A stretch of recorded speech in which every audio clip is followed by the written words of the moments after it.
Hey there, internet friends. Welcome to That D Plus Show. Class is in session for the only show from that nerdy site that lets you know what kind of quality to expect right from the name. I'm your host, Trevor Starkey, and each week I sit down with a guest to talk about a Disney Plus offering, often of their choosing, but this is a continuing series of Hamilton episodes because I'm the one that really wants to talk about Hamilton, so I'm finding a whole bunch of people that want to talk about Hamilton with me.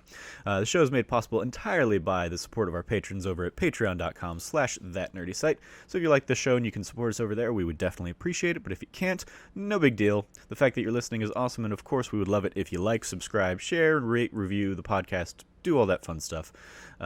Joining me today, we have a returning guest to That D Plus Show, Joseph Moran, aka Mr. Badbit from the Trophy Room podcast. How you doing, Joe? Dude, I'm doing fantastic.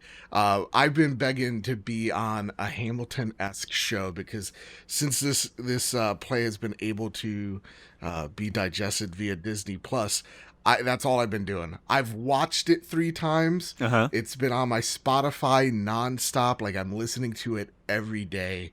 Nice. I'm really excited. Awesome. Well, I'm glad to have you. So yeah, let's dive right on in. We were talking about Hamilton, an American musical. This is episode, I think, 5. I've lost track because I've been away from from recording for like the last week and a half. But I'm pretty sure, yeah, you are number 5 of my little Hamilcast miniseries here. So the way I'm kicking off a lot of these episodes is, what's your personal history with Hamilton? Was this your first time ever seeing the show or hearing the show, or were you familiar with it going into that Disney Plus? It was like a phenomenon back in 2015, around there, right? 2015, 2016, yeah. It was off Broadway in 2015, kind of made its way up to Broadway 2016, and yeah, the hottest ticket in town, in your neck of the woods, because you're in Jersey, so that's right. It's just a drive across the river. Yeah, you make it sound easy, but yeah. Oh, I mean, I know. Like pumping your own gas is pretty hard out there, so I get that making the trip over to New York, especially where New Yorkers are just gonna shit on New Jersey nonstop, is probably not like the easiest thing in the world to do. But I also driving there, it's like a Mad Max situation. Yeah, of course. I mean, I'm certainly curious if it has lightened up at all during kind of the pandemic, but yeah. So had you seen the show? Or did you just kind of let the phenomenon pass you by? I kind of let the phenomenon pass me by because I was just like, I'm not a play person. Mm-hmm. I do enjoy musicals. I don't usually seek them out. I usually like La La Land. Mm-hmm. Great example. Love La La Land. Didn't deserve the Oscar, but it was a fantastic. And it didn't get the Oscar, movie. So it's fine. Yeah, thank God. And so for me, I usually wait till they're out on demand or they're on Netflix, and that's how I kind of usually enjoy it. Mm-hmm. But for Hamilton, I just kind of let it pass me by. What a stupid mistake that was. I mean, a lot of people did, and especially because I know a lot of people I've talked to over the years have been like, well, I don't want to listen to the music until I see the show. That's a common kind of thing. The show was so expensive as well. Exactly, yeah. Seeing the show like live anywhere, especially in New York, yeah, like where it's $1,000+ a ticket in New York. Mm-hmm. I've told the story on the podcast before. I looked into seeing it in San Francisco during one of like the Kind of Funny events that a bunch of us were going out to. I was basically gonna like duck away from all the community stuff and just be like, I'm gonna go catch a Wednesday matinee of Hamilton in SF, and it was like $400 for like an obscured view, so I probably would have been like on the far edge of the auditorium kind of seat, and I was like, that's a lot. And when it eventually came through Phoenix here, they included it as part of like the season offering, so I was able to get Hamilton and like 7 or 8 other shows for $400 total. So like that ended up being the way bigger deal. I think my Hamilton ticket like officially was like $80. Oh wow. So you're into the whole play scene. Yeah. I used to do, but before I was in gaming, or like I did theater for years. I went to school for theater and business management. I wanted to run my own theater company for a long time, and then I worked for a theater company. I was like, oh, there's a lot of shit here I don't want to do. So I kind of like changed course and also got a little bit burnt out doing theater because I was working in a theater company, and then I was doing like amateur fun theater in the evenings and weekends, and so it was just a lot of theater. So around the time that Kind of Funny in particular split off from IGN was around the time I was kind of like winding my way out of the theater scene. So it just ended up being like perfect happenstance that I kind of traded in my theater community for video game community kind of stuff. I still see a ton of theater. I still have friends that work at Phoenix Theater and at various theater companies around town. So when live theater was a thing that was happening, yeah, I was out seeing a ton of shows, because it's just very much part of like my history and my like I did live theater in the Phoenix area for like I was on stage for like 10 years there. That's awesome. The last show I ever did was One Flew Over the Cuckoo's Nest. I played McMurphy, the Jack Nicholson character. So that was dang! Was like, so you were like the guy, brushing like the floor or whatever, sweeping the floor. Yeah, You were like, I mean, I was that guy a lot. I was actually literally that guy in a show called The Flick. It was a play by Annie Baker. It won the Pulitzer Prize, and and one of my like little fun like theater trivia things is I was actually in that play before it won the Pulitzer Prize, because we did the second ever production of it out here in Tempe, Arizona, and I was so the show is basically set in a movie theater. It's in one of the last theaters in this town that has like reel to reel projectors, and so it's like a place where like movie lovers go to go see their movies or work at a theater, and the set was basically a movie theater, and the fourth wall was the screen, so it was like the seats going down the ramp to a movie theater, and it was the play took place like after the screenings were done, and so it was the ushers coming in and sweeping the floor and having like their conversations about life and stuff.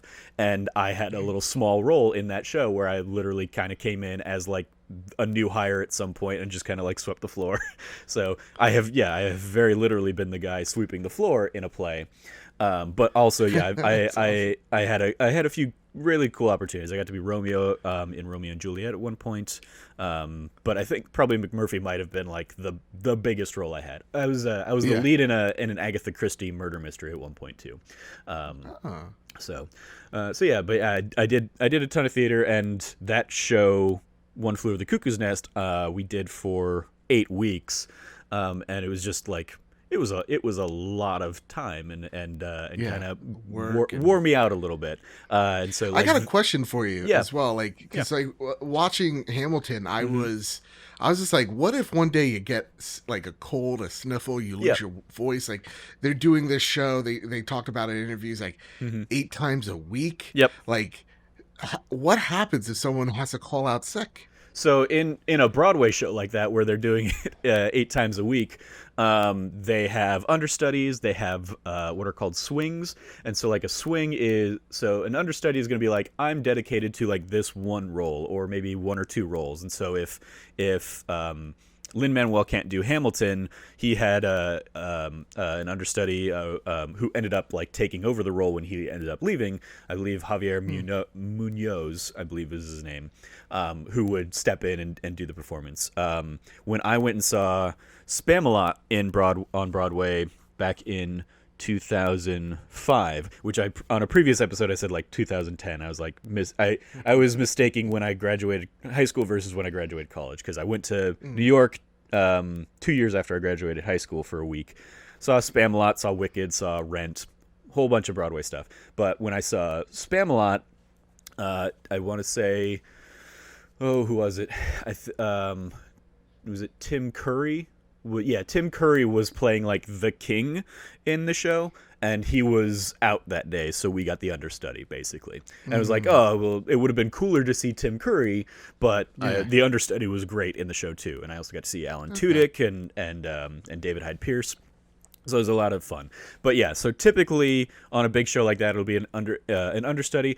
A swing is somebody who's like trained to fill in for a whole bunch of parts and can do it basically like mid-show if they need to, I believe. Oh wow, okay. So like yeah, if if, something goes crazy during Wicked and Elphaba, falls when she's singing Defying Gravity and can't do the second act of the show, there's somebody in the wings who can get painted up green real quick and come out and do the second half of the show. So yeah, that's awesome. That's a great insight. And that's for like the big shows that can like pay the money to do that, or like the touring productions that will have people kind of prepared to do that kind of stuff. For like the shows that I did, for like me doing One Flew Over the Cuckoo's Nest, if I got sick, I just had to like suck it up and go on with the show. Sometimes, depending on like the part or something like that, you might be able to.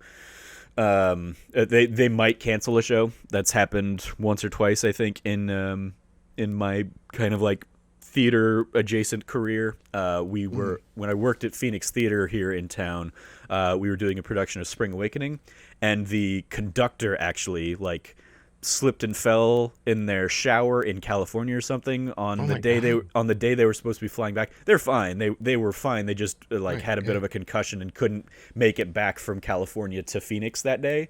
So basically we ended up having to cancel one of the performances of Spring Awakening because we didn't have somebody who could like fill in for that kind of position. So yeah, it's rare that you have to like cancel a show, but it does happen. Usually the mentality of like the show must go on like pushes through, but sometimes they just end up canceling a show.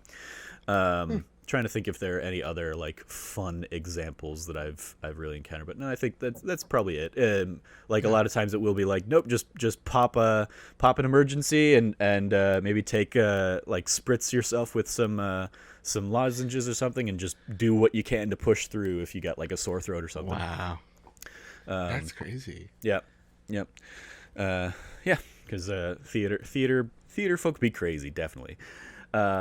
So yeah, in this particular case, so I think a lot of the like in the credits for Hamilton the musical, even though they weren't shown, a lot of the people a lot of like the understudies and swings got credit in the film.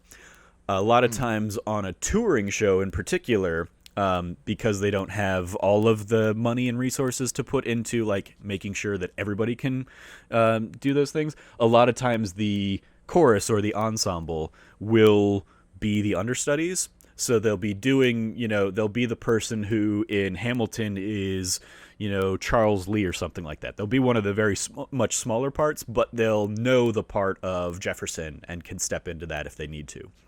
Wow. So yeah, a lot of times it'll be they'll double up roles or something like that. All right. That's super interesting because I like that. Every time I'm listening, I'm like, dude, you're doing this 8 times a week. Like, yeah, how do you keep that same energy? And for the 8 times a week, usually one of those performances is dedicated. Like usually an understudy will step in on one of those performances. So the show's happening 8 times a week in Broadway with matinees. It doesn't mean and they're there. Yeah, it doesn't mean that Lin-Manuel Miranda was performing 8 times every week. Usually his understudy was taking at least one performance a week. In part to keep the understudies fresh if they need to step in on a moment's notice. They are not doing it, not having done the show in 3 months or something like that. There is another story there. A couple years ago, we were doing a show called or Phoenix Theater was I wasn't there anymore, but they were doing a show called Fun Home, which got a lot of like Tony buzz and stuff the year it had come out. And the person who was one of the leads in that show, in the middle of the run, like the run was 4 weeks, I think. After like the first or second week, the lead person basically got picked up to do a show on Broadway, and basically had to like leave the show mid-run. So the theater company scrambled because they didn't have an understudy like assigned for that role. But they reached out to like the theater community and found somebody who had done the show recently enough that they were able to basically fly out on a moment's notice. They had like a rehearsal or two with the Phoenix cast to kind of familiarize themselves with the stuff, and they just kind of like put them into the Trial. show here. Like a trial by fire almost. A little bit, yeah. Yeah, that's cool. Because it was like, hey, we need somebody who knows the show. The blocking you can learn, you can like learn the new blocking pretty easily. But if you like, we need you to know the songs and the dialogue of the show. That's the the tougher part for somebody to pick up and know. So yeah, they were able to find somebody who had done the show recently and basically could just kind of come out and hop right on in to the Arizona run of it. So yeah, that's another thing that you'll see a lot of times on some of the bigger shows is like, oh, somebody has to leave a show or somebody gets picked up and you like, okay, anybody else know this part?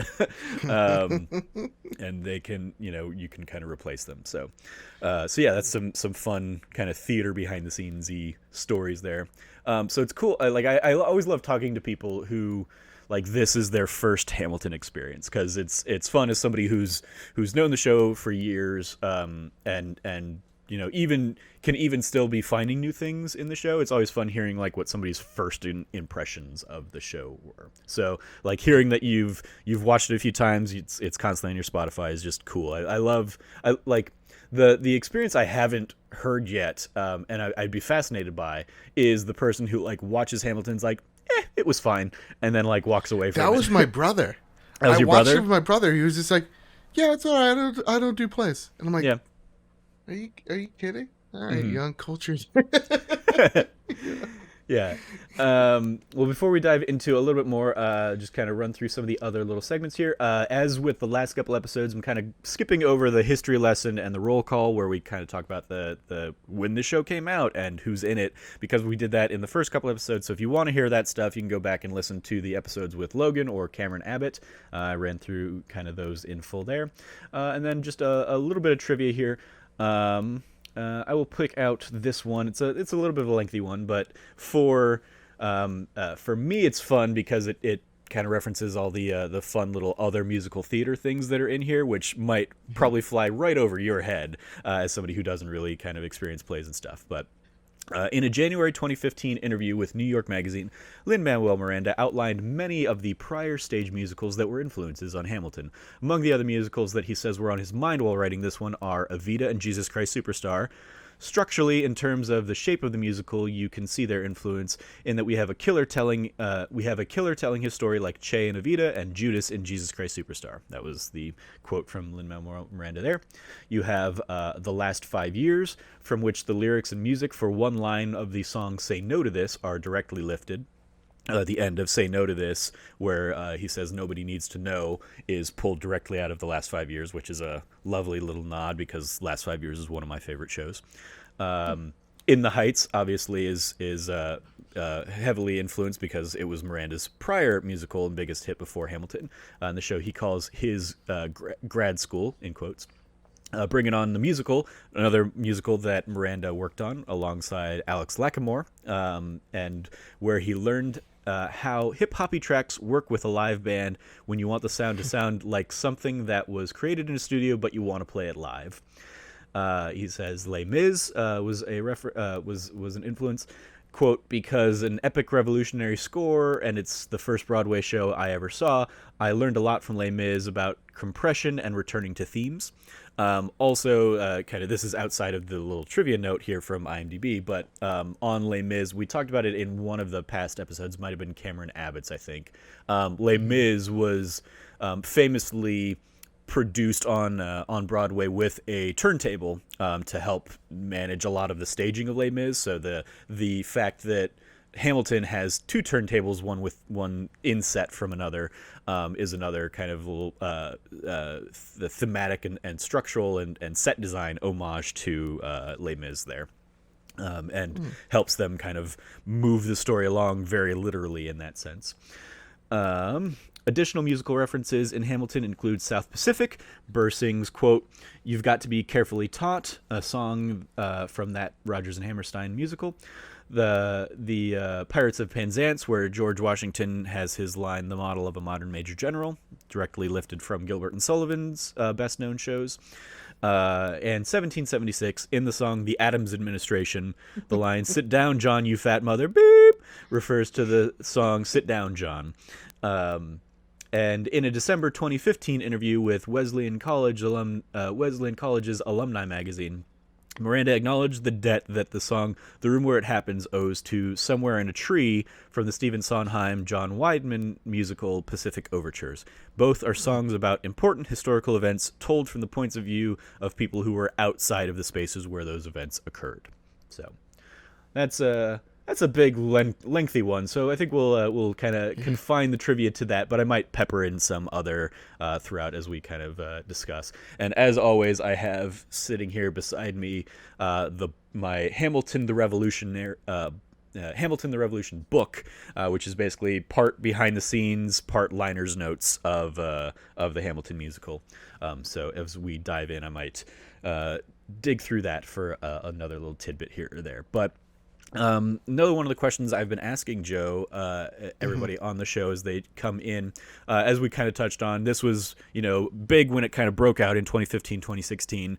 We're all watching it here now in 2020, where there's a very different landscape and a very different political conversation happening. So I'm curious for you, how did this hold up as a 2020 offering in the context of Black Lives Matter being, so prevalent these days? In the context, you were watching the memorial for John Lewis right before we sat down to start recording. Rest in peace. So I'm curious, kind of how you thought the show touched on or didn't touch on some of the narrative that is happening in the world today. So before I was a communications PR major, I was a history major. Okay. I thought for almost 20 years that I was going to be a history teacher. Okay. So I know, I knew that I had to get into American history, but my line of history, the history that I enjoy the most is coming into the New World. It is around the 1600s going into the 20th century, that type of stuff. So to me, I know a lot. Now I'm a bit rusty because it's been a few years, but I know a lot of it. The New World always interests me because it is a lot of bad. There's a lot of horrible stuff that happens, right? Slavery being one of the many atrocities, and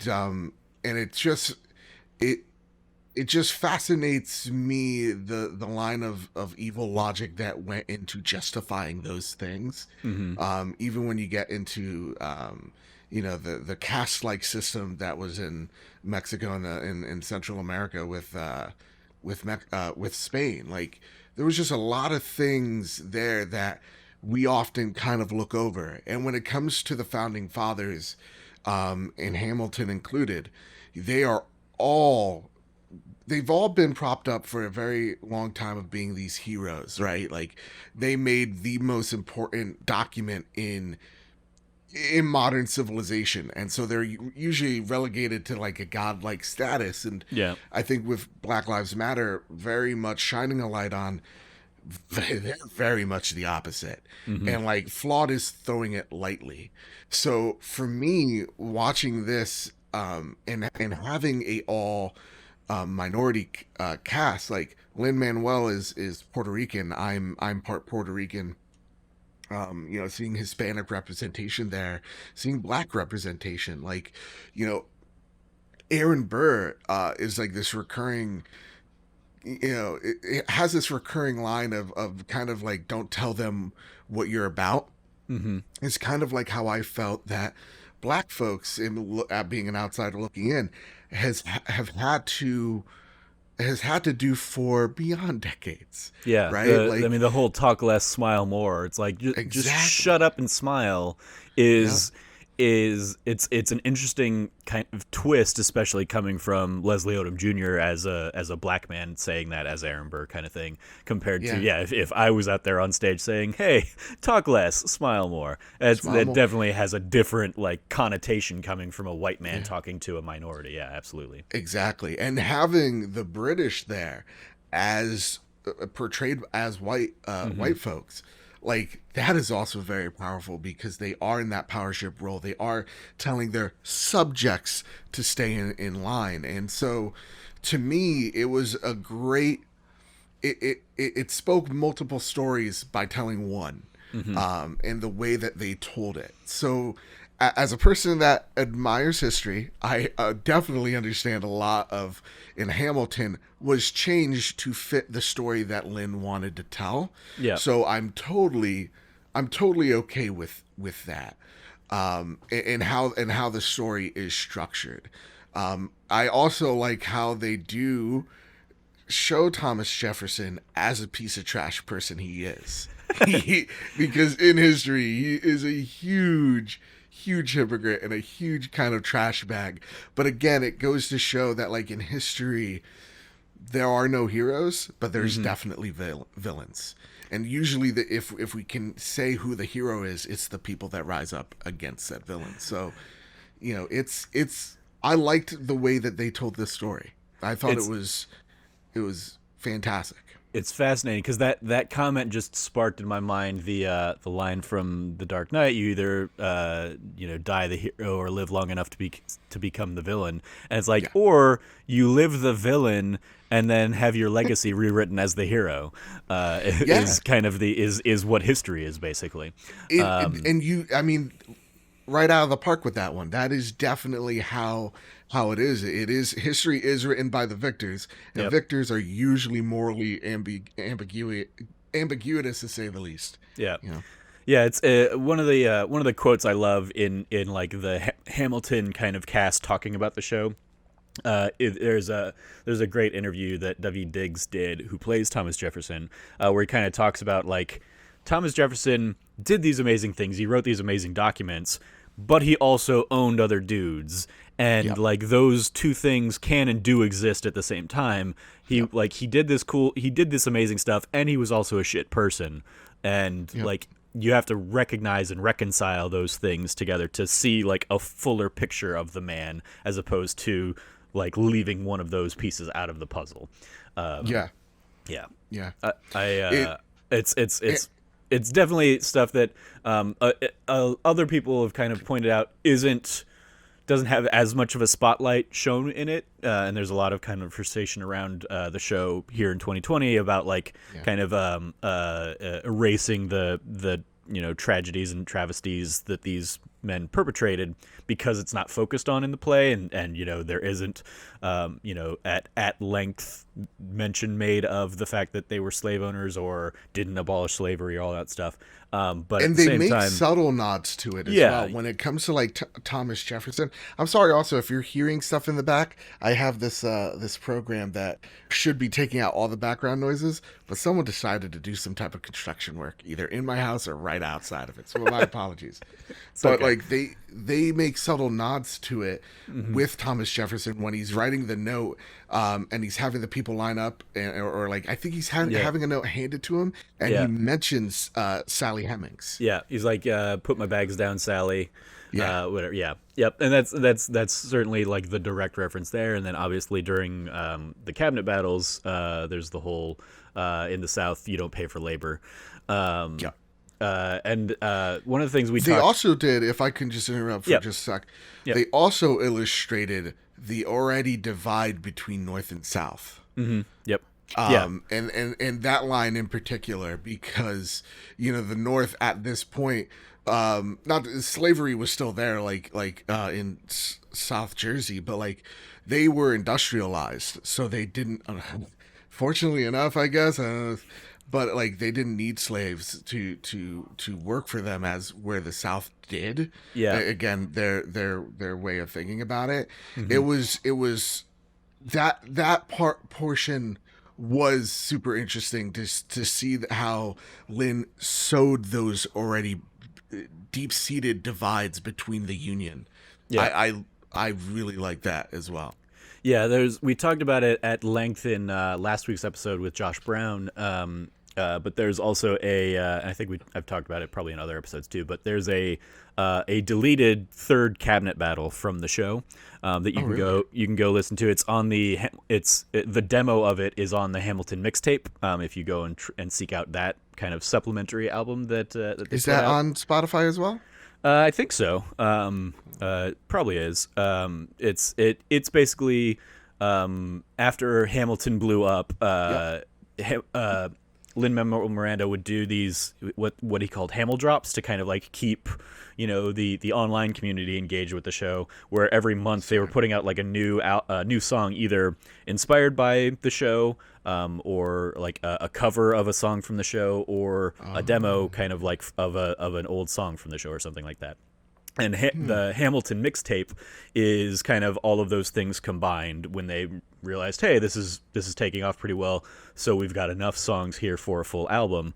And he included a couple of the songs that were cut from the show, including Cabinet Battle 3, which is specifically looking at the slavery debate. And basically they land on like, well, the Constitution says we can't discuss this until 1800, so we shouldn't even be bothering or whatever, or 1808, I think. And so we shouldn't even be bothering to worry about this. We're just going to kind of keep kicking it down the line. And the conversation being like, if we don't address this now, this is going to haunt us for ages. And obviously that has been the case.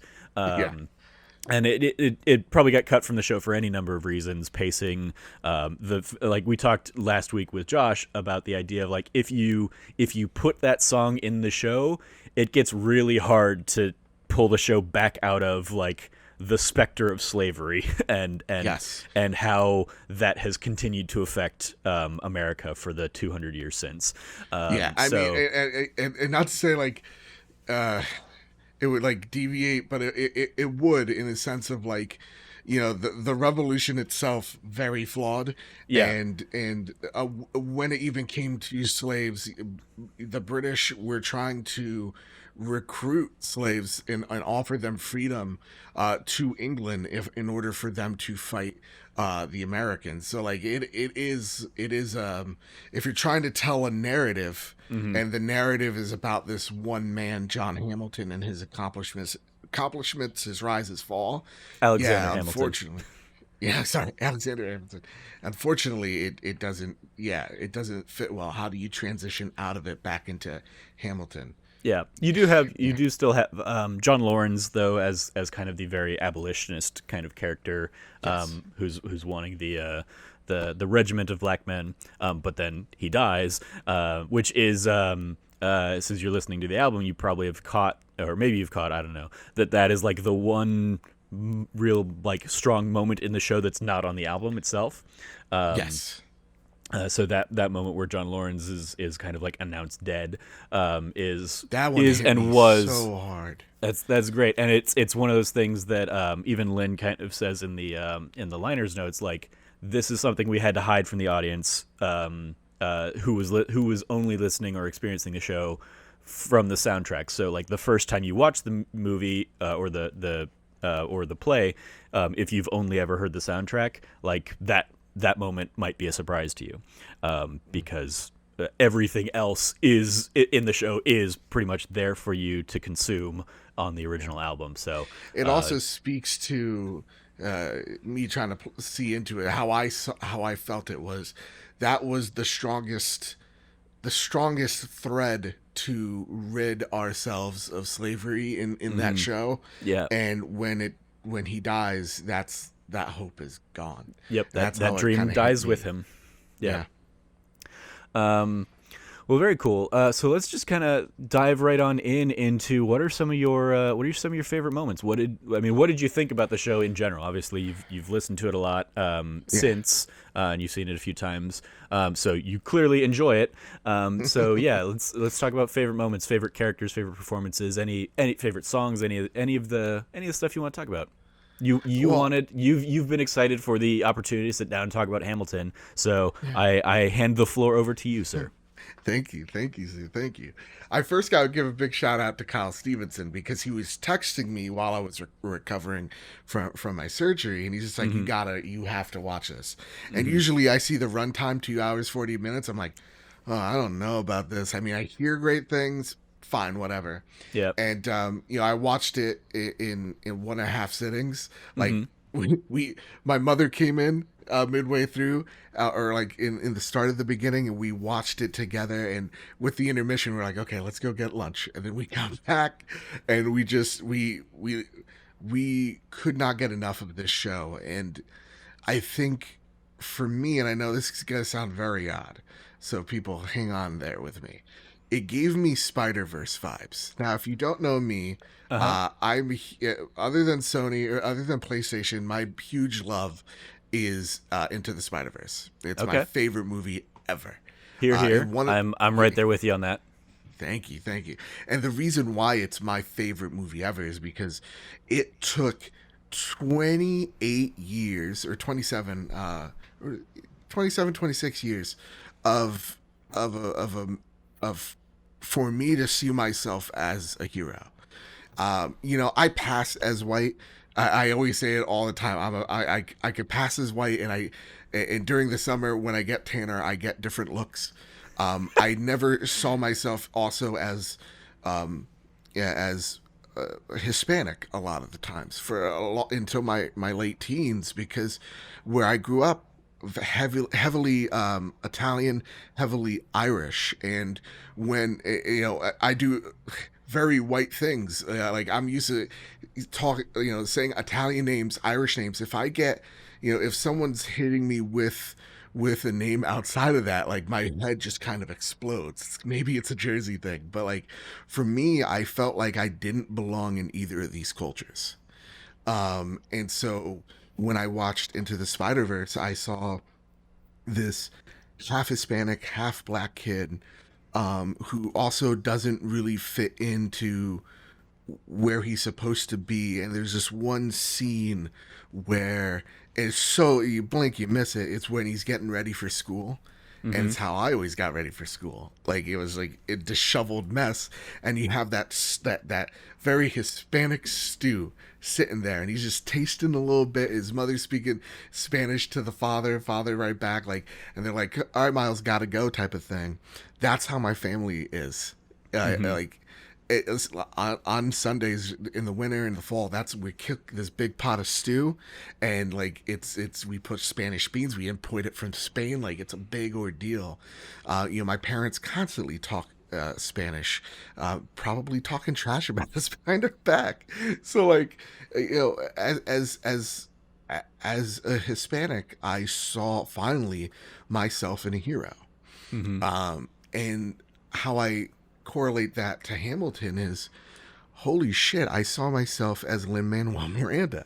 Like Hmm. here's this Puerto Rican dude, Hispanic dude, playing this, this half Scottish, half black man, and seeing the crew there. There's only like two white folks in that whole play, and they're there for seconds. Yep. Um, I I felt like I belonged in that play, if that Hmm. made any sense. Yeah. So for me, when I always hear the argument of like, oh, you don't need representation. You can see yourself as a hero, just think hard enough type of shit. And I'm sorry, Chris, but like it's something I can't get behind, Yeah. because it took me X amount of time, and when it finally happened, man, it awakened something in me. So Yeah. like I'm watching this, and I'm just like, there is a Hispanic kid out there. Maybe they're just like me. They have someone to look up to. And speaking of which, Eliza, Hmm. there was this beautiful like Twitter video I saw of this Yeah. little girl going, "I'm Eliza, look," and Yep. she looks like Eliza, and that's why she says it. And I'm like, that is what this is. It's beautiful. Yep. It's No, absolutely absolutely. beautiful. When it comes Representation to, absolutely matters. yeah, it absolutely does. And for me, it's and strong women as well, which there are many in this show. Hmm. Man, it's so awesome. Like there is a lot of female empowerment, especially at the end. It's so freaking awesome. So for me, I cannot watch or listen to this play without playing the first song, which is Alexander Hamilton. Yeah. It's just so powerful because it is this coming up story. And what do we all think of ourselves? We're coming up in this world. We're trying to grind to make something. And that's what the first song really hit home for me. Mm-hmm. Now, I'll tell you this. Any song that George Washington is in, Christopher Jackson, I believe, absolutely crushed. Yep.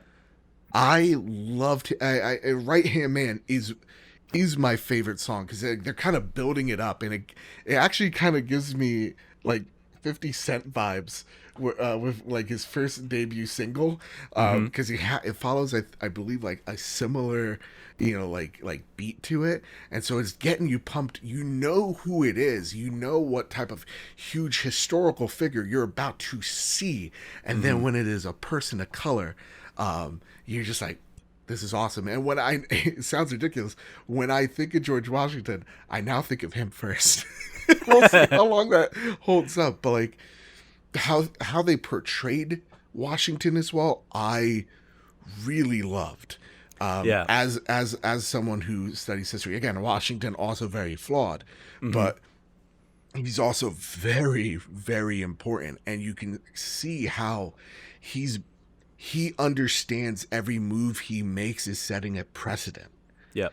And how important it is for what he's doing, and how that weight is affecting him, and how he's trying to take Alexander and make him this understudy. Totally fantastic. And for me, like, the first half of this show is the part that, not to say it hits harder, but I definitely resonated with more. Because it is this I'm a Mets fan, so like it's these scrappy bunch of literal kids coming up and defying a superpower, and having the English there portrayed as white folks definitely hit, not just because it's white people talking down to colored folks, but a lot of people don't know this. England Parliament totally fine with giving the colonies representation, which was what originally they wanted. But the problem with that was, because the British Empire, the sun never set on it, they had colonies in South Africa, most of all India, which meant if we gave them representation, down the line we would have to give colored people representation too. And so seeing that kind of echoed with these white folk talking down to these people of color, it hit harder. And having Black Lives Matter right here, a lot of what they're saying, a lot of the things that they're fighting for, you can also resonate that with current times as well. Like standing up to the police, standing up to a corrupt government that no longer represents you and your values. And people, I love what King George said. He's like, I'm going to kill your friends and family to remind you that I love you. Yeah. Kind of reminds me of Trump tear gassing folks to stand in front of a church. So like, for me, it spoke way more, and it became way more relevant and impactful to me. So for me, my favorite song is Right Hand Man, and tied with I believe, let me just get here, I'm looking at it because I don't want to say it incorrectly. History Has Its Eyes on You. Yeah, that's what I thought you were gonna say. Yep. Yeah, it's a minute 37 seconds long, but George Washington is contemplating the weight of Yorktown, right? Yeah. Like how important this one moment is, and how it is not just on me, but history has its eyes on you, spoke so much, because when you're looking at this political landscape, it's like, okay, what are you going to do about it? And what are your values? And we're in this together. Let's vote out a racist in November. That's here to that. Yeah, man. It's also interesting. Just in the context of 2016, it was interesting having Chris Jackson play George Washington, because obviously we've also had the first African American, the first black president, where history had its eyes on him too, up through that point. So it was very, a very direct parallel there to Obama, and probably a lot of what he was feeling, because everything he was doing was setting a precedent as like the first black president.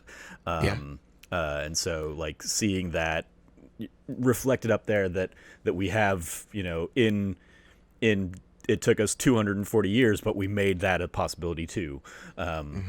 Like as a reality, and not just a structural conceit of a play. Yeah. I love all of Washington's stuff. I adore and I love. I joke, being one of like the older members of kind of our little internet circles of people. I'm like, I often think of myself as like the Washington of the group, where I'm like, I've been through the dumb shit you guys are all doing right now. I've come out the other side, so like I have the lessons that I'm gonna try and like bestow upon you, and I'll have my like history has its eyes on you kind of moments with people in the community, to varying degrees of success, but it's definitely like it. While I'm probably like mostly a Aaron Burr wait for it kind of like person, I have a lot of hints of Washington's kind of like reservations in there. And I think he's also a character that we often, because of history, aspire to be. And again, very flawed, owned slaves, and we could be very pessimistic about this whole play because of such.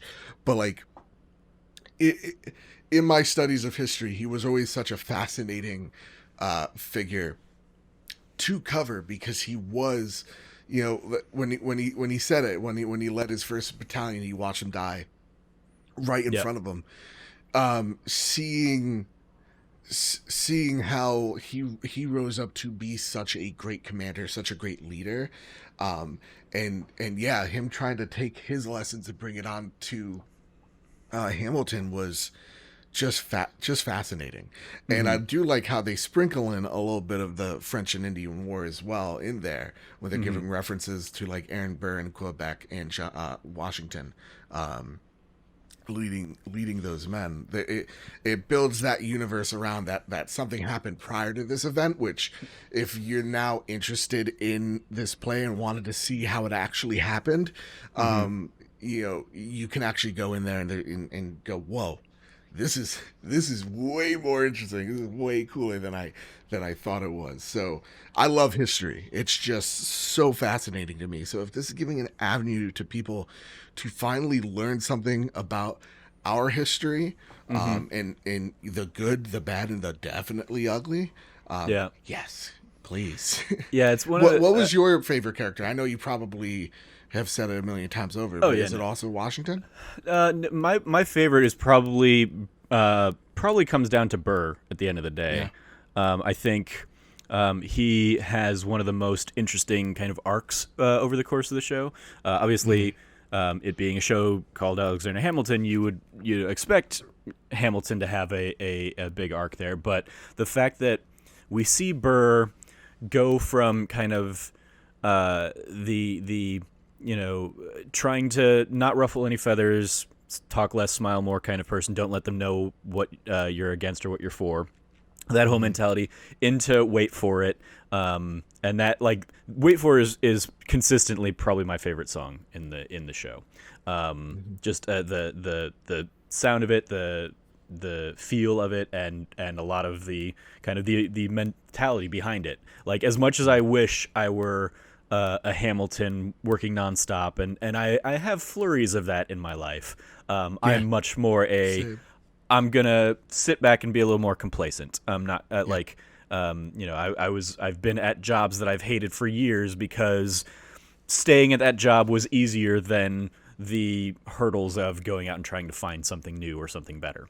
I didn't hate it enough to walk away from the thing. I was waiting for another opportunity or something like that. So because of that, like I strongly identify with Burr, and realize like I wish I weren't this, and so when you get to that moment where the room where it happens, where he has that turn, he's like, I want to be there. That's what I want. That's what I want in life. And we kind of get to see him start making those plans, and he goes and like he's very efficient as a politician. Basically says, it doesn't really matter what party I'm a part of. I can get that seat if I go for it. And he changes party. And then ultimately, works his way up to be the vice president and stuff. He's a fascinating character, and in particular, one of the things that you don't get just from the album, one of my favorite moments in the show, seeing it visually, is Leslie Odom Jr.'s reaction when Hamilton picks Jefferson in 1800 or whatever. The election of 1800, because it's like they've been friends for years. Hamilton hates Jefferson. Of course he's gonna pick me, and he says Jefferson, and you just see like Leslie Odom Jr.'s kind of face drop in that moment while he's staring off into Hamilton speaking kind of thing. And then he immediately has to like turn on the charm again to be like, I look forward to being your vice president, buddy. Let's go do this. Let's go change the world. And Thomas Jefferson's like, nah, fam. Nah, screw you, buddy. You're nothing. I hate you. He's a fascinating character, and Lin-Manuel Miranda has probably more jokingly than anything, but he's talked about like the idea of like a sequel to Hamilton being basically the rest of Burr's story, because Burr is. If you know from history, like he goes off and does crazy shit after killing Hamilton. Like it's almost like that event basically breaks him. It does. It breaks him as a person, and like and also the lead up to me. The only little critique is there's a lot more shit that happens that led up to Aaron Burr and Hamilton going at it, but that transformation of Burr, the room where it happens is that big moment of like, no, I found the thing I want, and it's power. Yeah, I want and that outlines him as the villain of the story, right? For me, I saw myself as George Washington. I like the way he thought, the way that he had opposing people in his cabinet. Kind of on purpose, because he understood that's where compromise happens. That's how I think a lot. Like I'm a very liberal dude, but not to say I listen to Ben Shapiro or whatever, but like I listen to a lot of like my conservative friends talk and see how they think, so that I can actually get an understanding about the perspective of where they lie. And of course I listen to a lot of my liberal friends' voices and see where they lie, and understanding the compromises that we need to make in order to make these decisions, even when it comes to like smaller things, like what am I doing with the channel or with the trophy room or whatever. Like I'm always trying to bring in a council of people so that I can reach a common consensus rather than make a quick judgment call. So I'm very much that minded. But what I will say, the person that killed it for me in terms of performance is Daveed Diggs. Absolutely. Playing those two characters that couldn't be so different. Like Lafayette is great. He's sparse in the beginning, but like you could see as the story progresses, his English is getting better, and that's how his character's growing over time. And then when he left as Lafayette, I was like, oh no. Yeah. Well, that sucks. I'm not gonna see him again. And then when he's Thomas Jefferson, he's like, it's all like jazz and blues, baby. Like he's all like, like hyper and like, I guess full of life, I guess is the word I'd use, but like he's definitely such a different character, and he is this kind of villain throughout until Aaron takes it kind of from him. But like he is at least like a force against Hamilton that he is played up so well, and you could see that like he has such an ego. That's another thing about him, that he thinks for the common folk, but he really doesn't. So you picked up on a couple things there I love discussing, and I love that you picked up on them as like a new person, because one of the things I've talked about a couple times on this show is Lafayette goes from having trouble saying anarchy to having some of the fastest rhymes in the entire show in Guns and Ships, and it is absolutely like a testament, and it's designed as such to show what a great like commander, what a great kind of command of the language Lafayette had, and just fucking David Diggs' ability to enunciate all that stuff in an accent at that speed is, especially coming from an actor, it is an amazing talent. What a feat, man. Yeah, that like the fact that you can understand everything he's saying at that speed and through the the French accent is wonderful. And then also I love you identified the jazzy nature of Jefferson's kind of entrance and kind of his kickoff, and a lot of that is fueled by the fact that he is an older generation to Hamilton, so so musically he kind of has an older sound compared to the hip hop of the younger generation, and then also he was away from the States during all of Act One, basically, so he wasn't around for the like development of that language. So it makes sense for him to kind of still exist in the past a little bit when he's coming in. So I love that, like even at a top level, you're picking up on those like very intentional choices that Lin-Manuel Miranda was making as he was kind of putting those things together. And the constant themes of each character fitting into individual songs and coming back and giving you different feelings and evoking different emotions was incredible. Like Eliza with writing herself in and out of the narrative, like using that line. It hits you with different feelings every time she says it. Or like, you'll never be satisfied is another one. Which Satisfied as a song, and the performance was insane. That's another, like, staging wise, the first time I saw it, like, I had ideas in my head of how Helpless and Satisfied went together. Because they do that whole like rewind thing. I was like, oh, they're probably doing a thing where they kind of like take it back and now show us everything from Angelica's perspective. And it's like it's pretty easy to think that in your head, but seeing how they execute it is a whole other thing, and they just do it so wonderfully with so many, like, even when I first saw it live on stage, I was sitting probably 400 feet back or something. I was sitting in the middle of the mezzanine, so I was nowhere near the action, but they have so many like visual touchstone cues where, be it like the guy, like the little three guys in a row kind of like doing a little like shrug down because a girl rejects them or something like that. You see that moment repeated. You see just little moments, little touches where characters interact in Helpless and then again in Satisfied, that give you kind of the flow of that whole sequence in a way that's just like fun and engaging and compelling to watch.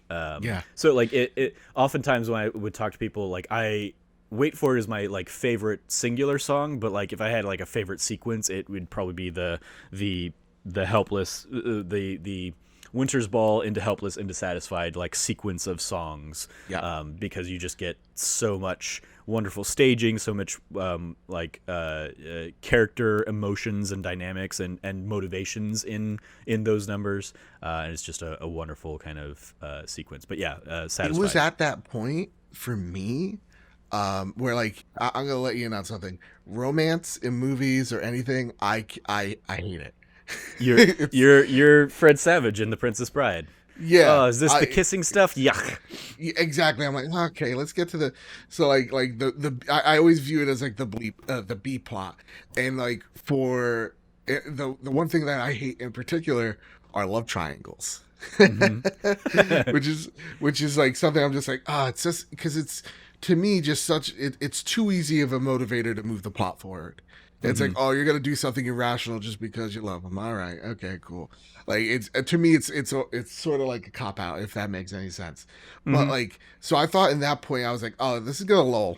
This is the low point. But no, like the staging, what you were saying, like it hooked me even more, and having that there enhanced what would come later, as well, when he does cheat on Liza, when the story gets out, and how hurt Liza is, and also God, I'm forgetting her name. Oh God, Angelica. Angelica were, those performances just carried those parts, that you really cared about each one of these women. Now, again, in reality, Alexander did that a lot, but Yeah, you know, yeah, and in reality, there's maybe a flirtation between Alexander and Angelica, but in reality, Angelica was not like the oldest daughter with no yeah, sons in the family. Like there were sons in the family. She was already married when she meets Alexander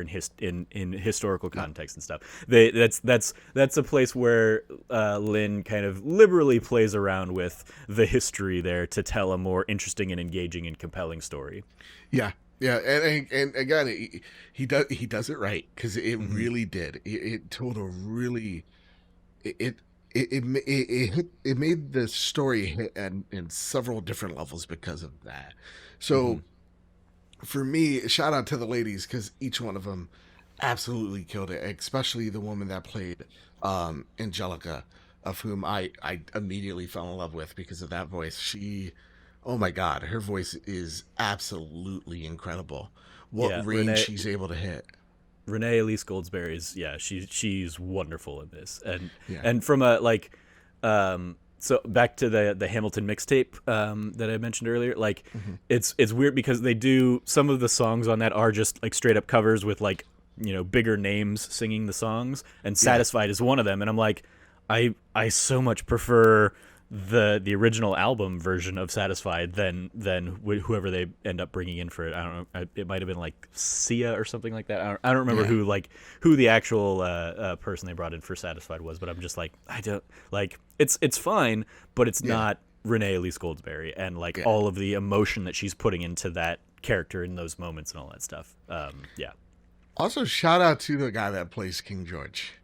Oh yeah, Um, Jonathan Groff, aka Kristoff from the Frozen movies. yeah, dude, man, what a character. I love when they're talking about John Adams. He's like, that little Yep. man that spoke to me. Yeah. Because Yeah. oh my God, like, if y'all ever watch Adams on, I believe, HBO, that scene is Yeah. intense. That's So, we've talked about. I've pulled that little trivia bit in the past, but that is directly referencing the HBO miniseries Adams and that scene in particular. So like yeah. Lin-Manuel in the Hamilton Revolution book basically says, yeah, that scene is canon for for my mind, and that's exactly what's being referenced there. Is that Yeah. he's referencing Paul Giamatti talking to whoever played King George in the Adams miniseries. They also did a great, I was actually expecting, I was like, who's gonna play Adams? And when, Uh-huh. because like he I mean, he is a big role, but like, he won administration, like he's in and out for the most Yep. part. And so, like, to see, they're just like, no, it's not about Adams. This is it's the consequence of his election that puts Alexander where he is. Hmm. Um, really, really smart, man. And I just, man, I love this show. Yeah. It's just so freaking good. And yeah, the line that gets me every time is "Sit down, John, you fat mother," and it's like the longest beep in the Yeah. world. Is so great, because like, to me, And it's that's just like, and for the sake of you who this was your first time coming, that is always bleeped. So it yeah, wasn't like, oh, because it's on Disney Plus we had to bleep out the other F bombs in the show. Like yeah. that is always just like a radio edit kind of like version of the song. Which I love, Um, because I think there are times, like, I was discussing this with my friend way back when, where they had like the unedited like versions of like Family Guy, right? This is how long mhm. back I'm dating myself, but like, where like they actually curse, and we found ourselves going, This actually, sounds I weird. love when it sounds weird, but like, I like the beeps, because it implies that he's not just saying one F bomb, he's saying many different things, Yeah. you know. Yeah, I love that, man. This show, fantastic. There's another deleted song. I would encourage you to seek out that, and you can find a version of it performed by, I believe, Watsky's his name, Okay. on the Hamilton mixtape. But it's basically the extended version of the Adams administration, Oh, where it's really? the entire like quote unquote letter that that Hamilton writes, basically Hmm. like just railing against Adams. It's like incredibly fast rapping, talking about it, and the only thing that survived from that original song is "Sit down, John, you fat mother," beep, because and they basically cut the rest of the song because it's like it's a minute and a half that we're devoting to a character that we're not actually going to see in the show. Yeah. And you get just as much across with that one line as you do with everything else. Everything else is just a little bit more historical context about the beef between Hamilton and Adams. It So it's not. also It did didn't really like. show Yeah. the power that Hamilton did Mm-hmm. in a sense have, because like when I believe Monroe turns to Matt. Jefferson, and he's just like, well, he's out, holds no office and whatever. He's like, nah, as long as he holds a pen, he's a threat. Like that's Yeah. the type of influence Hamilton definitely seemed to have. He didn't hold such a huge influence, but he held enough to worry those men. And Yeah. you know, as we get to the end, with the duel that sets up between Aaron Burr and Hamilton, there's a lot to that duel. Like there's just so much historically that is just a giant question mark that you could kind of piece alone. Mm-hmm. But I always like to think that I think he definitely planned to die. He definitely did not plan to kill Aaron Burr. I think Mm-hmm. he had a plan to.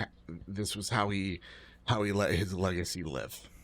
I mean, Um, I would, I, I, I don't know if I would say he went there planning to die. I would expect, and we've talked about this a little bit in the past too. Like the norm around duels at the time was like you do the duel, but like it's good form that everybody just aims their gun at the sky and shoots, and yeah, nobody dies. Everybody yeah, walks yeah. like the hot-headedness that he has in the 10 duel commandments of like, no, you should have shot him in the mouth kind of thing, that has subsided over the years, and people are like, hey, we're too old for this shit, let's we'll show up because this is clearly a thing that means a lot to both of us, so we're Yeah. both going to go save face, but we're going to aim our guns at the sky and walk away both with our heads held high to like indicate that yes, like neither of us budged on this matter, Yeah. but Look at us we being all we masculine and we such. were willing to die over it or something like Yeah, that. yeah. And To me, and yeah. it just, again, there's so many peculiar things about that duel that sets up, like him figure like fiddling with the trigger, because like Hmm. those weapons at those times were first off, it's not just insanely inaccurate, but like you like fiddling with the trigger was to indicate how sensitive, how much pounds weight you had to pull the trigger. So like usually if it's a gun, like today's standards, it'd be like 5 to 6 pounds of pressure you need to pull that trigger. Some triggers it's like just 2 pounds of pressure you need to pull, and that means that you're able to get off more shots. um it's somewhat indicated, again, big question mark, that Aaron Burr's gun was his trigger was modified, because they're both Hamiltons, but his was modified to have very little pressure to pull that trigger. So like, again, ton of question marks, even if that's true or not. But like, to me, when I think about his legacy and something being bigger than him, you know, he's already lost so much, but at the same exact time, when it forced Thomas Jefferson and all these people that were always opposed to him to go, oh shit, well, we can't change how the Treasury works at the federal bank, because, well, we would be disrespecting the memory of this man. It's usually when leaders die or something Hmm. tragic happens that things, either things change or things stay the same. right? Yeah. And Again, going back to the John Lewis example we talked right before we started recording about the fact that they carried him over the bridge named after a KKK Klansman, yeah, that hopefully they'll, now that he has passed, they will actually spur the change to rename the bridge after him, or at least like change the name of the damn bridge. yeah. And like even when it even comes to things like the civil rights movement, like people, you know, MLK, JFK, they both had to really die for these for their message to carry that weight, for to enact that change. And usually when, like, let's just say a president passes or whatnot, staple things usually stay there in Mm-hmm. honor of that president. So like, you know, seeing that, yeah, like it kind of because Hamilton and Thomas Jefferson were so, you know, Jefferson was so agrarian, everybody should own a farm, and Hamilton was, he saw, no, it's going to be one day industry led, or factories and whatnot. That I think this was a way of setting that permanently in the foundation of what America would eventually become. So like to me, it also fits the narrative of the show itself for me. Hmm. It's it was great, and having Liza there at the very end, like it's talking about the accomplishments she does in honor of her husband, and will they tell our story? Because at the very end, you're reminded Hamilton was half black, and why is, I mean, he's on the $10 bill for sure, but like, why isn't he propped up? Because he is an important figure. He is heavily important to what the foundation of the document is. Why isn't he propped up along these great white men? And that's what always kind of hits me as well, is that that little thin line of racism that I at least felt watching Yeah, it. no, it's fascinating because it's something that I never pull from, in part because they don't explicitly highlight that he's half black Mhm. throughout the show. That's you have to kind of know the history of like him coming from St. Croix They and his message family's kind they of thing. mention it, but like they like because Adams like calls him a Creole bastard, and you don't Yeah, really know what Creole is, but it is half white, half black, and you're like, yeah, yeah, oh shit, Adams, like yeah. racism, I forgot, you Yeah, know. but even so, like I always look at the like every other founding father's story gets told Yeah, in the context of the next line, every other founding father gets to grow old. So yeah, like his legacy got cut short, quite literally because of the duel, and like in the context of the show, I kind of look at that as like a large factor, and that he's one of the founding fathers that didn't become president, yeah, but also didn't invent like a whole bunch of shit like Franklin or something like that. So like yeah, he is one of the. It's it's weird thinking about the idea that prior to this, like I've joked on the show before, like prior to this, the thing most people knew about Hamilton, um, if they maybe remembered that he was on the $10 bill, but they probably don't even look at their $10 bills or anything. right. But it might have also been like, oh, he was in that trivia thing in that Got Milk commercial from like 20 years ago. That, as it turns out, was directed by Michael Bay, which we Oh, again have oh discussed in a God. prior episode. But it's like, yeah, it is like, yeah, he is one of the forgotten founding fathers, and maybe that was, maybe it's tied to kind of the racism, maybe it's tied to the infidelities that kind of like marred his history. But it's fascinating that his story is being told now, and how it's being told now, and that it is being told predominantly by like a cast of color. Yeah, Is kind of a fascinating look, and by a Puerto Rican person from an immigrant family kind of heritage. Yeah, it's all like it's a weird like perfect mesh to have the story finally be told and finally be out there. And even though the story as presented in the play is filled with like historical inaccuracies and stuff like that, people are like it being encouraged to and people are going out and like researching more and finding out more about the actual like real life circumstances. And I think part of that is fascinating because we're also at a time where we're re-examining history and realizing that hey, like most people's understanding of the American Revolution and all that is told predominantly from like one set of sources Yeah. or I've joked One on the show perspective. before, Yeah. like we all learned from McGraw-Hill or something. Like the textbooks we all had growing up were Exactly. very white centric, and because Yes. that was it is history is written by the victors, and we like nobody likes painting themselves in a negative light, so we all do it. We all, when we're all recounting stories, we all leave out the details that maybe make us look a little bit worse than we want to if we're talking to friends or something. We don't want people judging us for a dumb thing we said that we realize was dumb in hindsight, Yeah. so we say, hey, they don't need to know that little bit of the story, so I'm just gonna like not tell it. Like It's it's human nature that we tell stories like that, and so it yeah. would be human nature that history is told like that as well. So I love that we're also at an age where we're examining this kind of stuff more thoroughly than ever before. Ron Chernow, who wrote the original book that Hamilton is based on, did a lot of digging and did a lot of research right along the same time as that came out.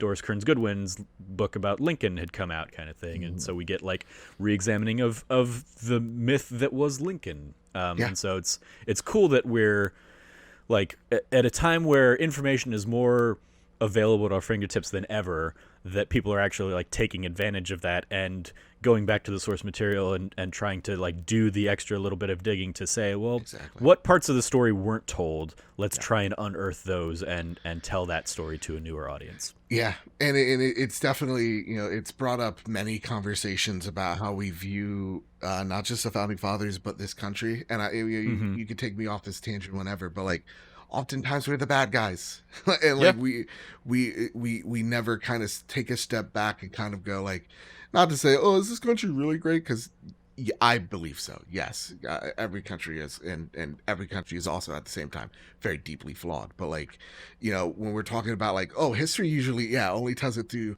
McGraw textbooks. Like even looking back at like the 1930s when when we oh god, I forget the racist ass anti-Semitic law that like Hitler enabled in Germany. Like when we try to step forward and go, hey, that's wrong, you can't do that. They're just, the Nazis kind of looked at us going, we took it from you, Jim Crow laws. Yeah. Look at yourself. And then we're like, oh, okay, this is embarrassing.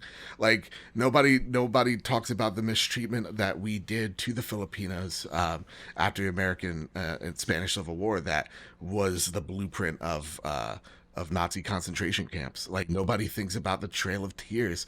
No, like everybody views Manifest Destiny as this, oh, this is the reason why we stretch from the Atlantic to the Pacific, but they don't understand how actually messed up it was. Yeah, no, like it's exactly like Manifest Destiny it's like a vocab term for your history test in high school or whatever, and it's not looking at the actual complexities and the number of bodies that like were left in its wake. It's just like, hey, this is how we got to California. Oh, Okay, cool. Yeah. neat. And then when you mention it, they're like white folks are like very, very much so go like, so what do you want us to do about it now? It's like, well, maybe start treating those people better. Maybe give some reparations out. I don't know. Like, what do we do? That's have that conversation. And Yeah.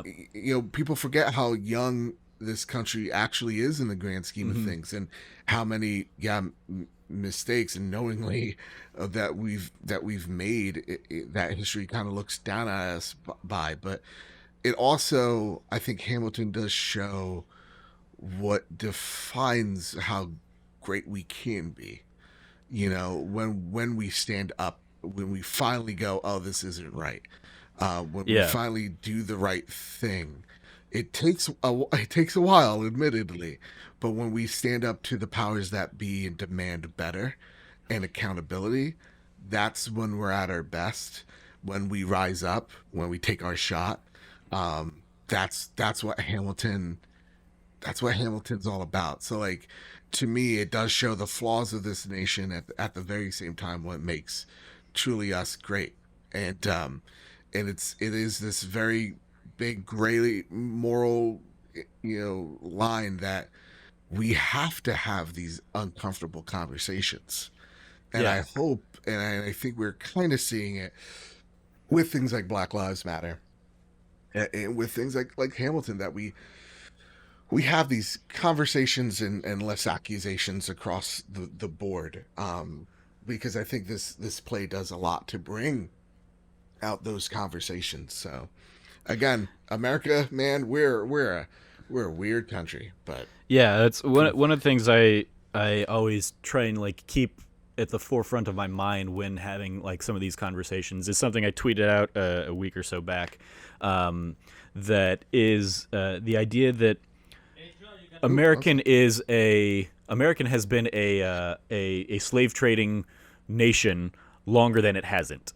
Still, like it's the idea that 1619 is when the American slave trade started, and we traded other humans for almost 250 years. 249 years later, in 1868, is when the 14th Amendment was ratified, outlawing slavery, and that was only 152 years ago. So. Yeah. Almost 100. We've had almost 100 years more of people being slaves in this country than not, and so of course that's going to have long-lasting ramifications that we are obviously still feeling today. People forget, it's like, oh, it's so easy to. I mean, we have such short-term memories in general as a society, that we forget that friggin' Australia was on fire at the beginning of this year. Yeah.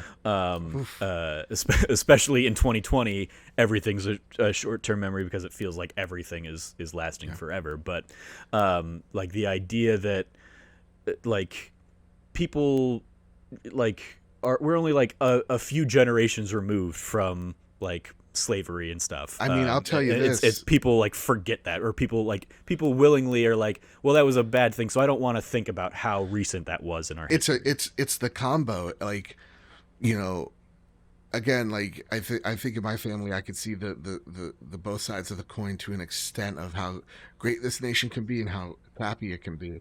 This country took in my grandfather when he fled fascism from Spain. He had less than $20 in his pocket, and he made something, and he made a family here, and he put down roots here. That the American dream was real at one point, and that's what my grandpa was able to live through. But then at the same exact time, and my grandma's still around, if they were in the South, she would be having to go to a colored restaurant or a colored, drinking fountain. My grandma's 88. Like, that is, it's real. Racism is never defeated. We didn't defeat it with a black president. We didn't defeat it in the 60s. We didn't defeat it, with Brown versus Board of Ed. Like, we didn't defeat it clearly with the Civil War. It is something that we constantly need to be better about. And again, Hamilton illustrates that so well with that cast alone, that it speaks multiple messages in just one. So yeah. Any other favorite songs, favorite performances you want to shine a light on? Yeah, actually, you know what? There is one. I think One Last Time, right? I believe. It's another Washington song. Yeah. Washington's farewell. He's like, I want to see this outlive me. I think it's a very important thing of, and how, again, founding fathers very morally gray, which is like, immediately after the war, Washington was confronted several times if he just wanted to be the king. Right. Yeah. And that's, I mean, like Hamilton would have been happy to have him be a king, and then basically when he dies, we'll choose a new president. That's what Hamilton kind of wanted as well. Yeah. It's like hey, you still kind of want a monarchy, but you want like a constitutional monarchy or something like that, where it's like, oh, we'll pick the next king, and it's like that's not a great idea. No, Exactly. And seeing Washington hold what is absolute power and go, no, I'm gonna let it go. Yeah. Nobody thinks about how big of a freaking deal that is.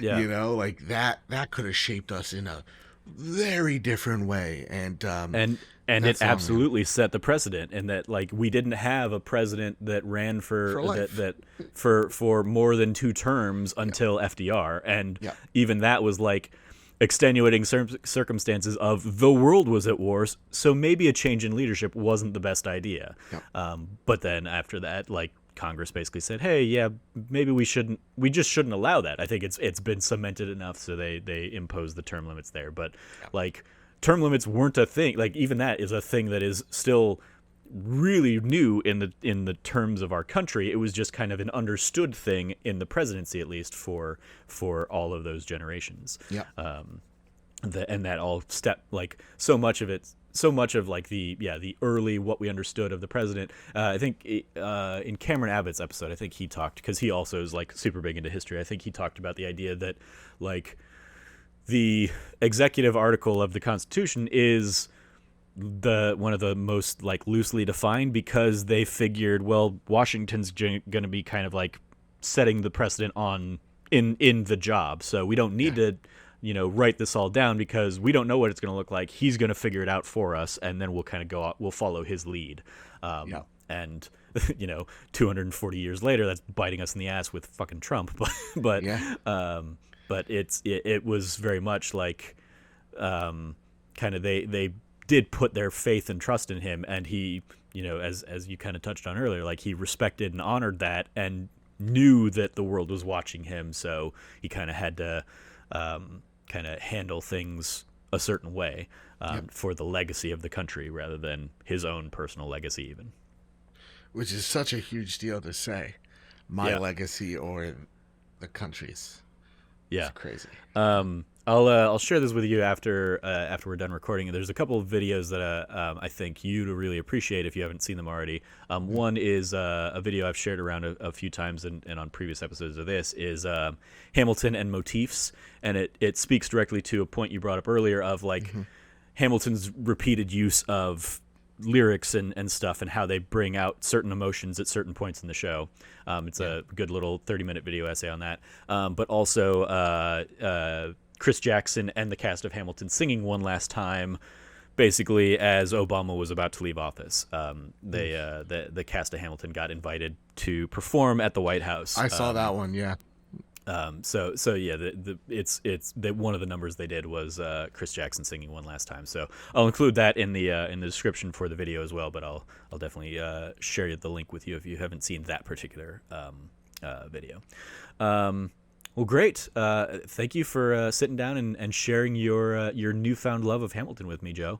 Always a pleasure sitting down and chatting about this show with people in general, and I love that I kind of just gave myself an opportunity to do it with a podcast. So yay! On a scale of A+ to F, where would you rate this? Where would you grade it? Absolutely A++. Absolutely A++. Very cool. Yeah. Awesome. I have given it an A+ many a time in these recent episodes, so I concur wholeheartedly. A little bit of extra credit for people if you liked this. Other suggestions that Disney Plus has there are a couple of kind of little documentary / interview sessions around Hamilton, specifically Hamilton kind of in the modern light, with a lot of the cast getting together over Zoom to answer questions about how Hamilton plays in a post George Floyd kind of era here. And those are The Undefeated presents Hamilton in Depth, as well as Hamilton History Has Its Eyes on You. Those are kind of I think currently, I haven't checked this recently, but those are last time I checked, the kind of default Disney Plus suggestions.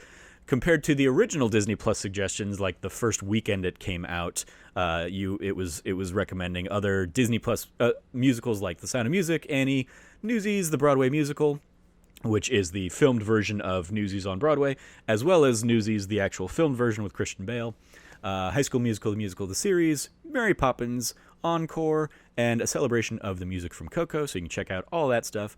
You can also check out the videos I just mentioned to Joe, as well as one I'm including in all of these is Lin-Manuel Miranda performing Alexander Hamilton at the White House back in May of 2009, basically kind of the impetus for what would become the show. And it's amazing to see just how much of it like has stayed intact since 2009 through the final version of the show. It's almost word for word like that he had that song set in stone. So are you watching anything else on Disney Plus these days, Joe?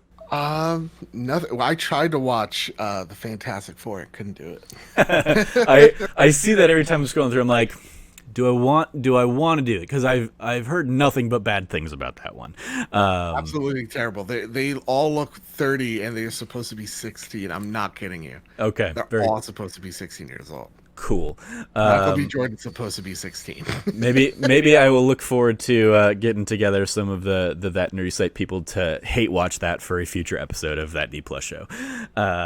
We will see. But that's going to do it for this week's episode of That D Plus Show. Thank you again, Joe, for joining me. You can follow Joe at Mr. Badbit, and I'll also include a link to his YouTube channel in the description below. Anything you want to give a shout out to, Joe? I realize I did this like intentionally the first time you were on, back when we did the Onward episode, as kind of a nod to you not like giving me like an introduction, and I realized like halfway through like one of the first things we were talking about, and I was like, well, I'm not gonna like derail this important conversation about like race in 2020 with like, oh, Joe, I forgot to give you the chance to plug all your stuff at the top of the show. Don't worry about it. But yeah, Joe from the Trophy Room podcast. Anything else out there that people should know you from? Man, first off, again, thank you for having me on. And before the whatever is going on in the next room stops me from, it's hurting my ears. Follow us over at PS Trophy Room on Twitter. If you love video games, PlayStation, go over to the Trophy Room, a podcast made by the players for the players. You can find us usually on iTunes, usually without, I don't know what's going on. The drilling is on your end. Yeah, the drilling's on my end. So with that, I'm going to mute my mic, but please, thank you all so much. Please check out that podcast. Usually there's not construction work there. Usually it's just PlayStation. Everybody, love you. You can follow me at Trevor J. Starkey, and you can follow all of us from That Nerdy Site over at That Nerdy Site or thatnerdysite.com. If you want to be part of this show, you can always tweet at me, or you can go to thatnerdysite.com/D+guest and let us know what Disney Plus offering you would like to come on and chat about. And if you liked what you heard, please rate, review, like, subscribe, share the podcast with your friends, and all that fun stuff. And if you do feel so inclined, you can always support us on Patreon at patreon.com/thatnerdysite. Joe, did you guys ever re-kick your Patreon back on? We did, yeah. Patreon.com/badbit. We're at the $15 level. Guess what you got? A mask, because that's what 2020 is all about now. There you go. Nice. So yeah, go give them some support too. As always, thank you for joining us. Stay nerdy, be good to each other, and class dismissed.